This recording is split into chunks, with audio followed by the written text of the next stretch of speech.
Sot qëndroj para jush, jo vetëm si kandidat për këshilltar komunal, por si biri i kësaj toke, i një fshati që gjithmonë ka ditur të sakrifikoj dhe të qëndroj krenar. Sërnova ka qenë dhe betet zemra e nderit dhe e besës shqiptare.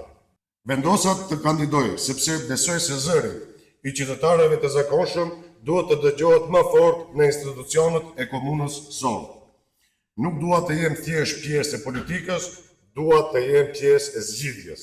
Sepse gostivari im meriton më shumë zhvillim, më shumë transparencë, më shumë mundësi për të rinjtë tanë.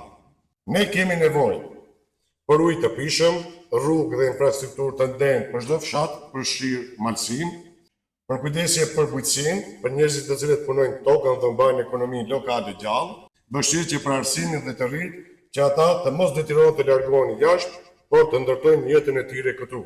Unë besoj se ndryshimi fillon nga ne, nga njerëzit e ndershëm që duan të shohin komunën të ecë përpara e jo të kthehet pas. Në Këshillin Komunal do të jem zëri i Sërnovës, zëri i fshatarëve, i atyre që nuk kanë mundësi të flasin çdo ditë në përzira e salla takimesh.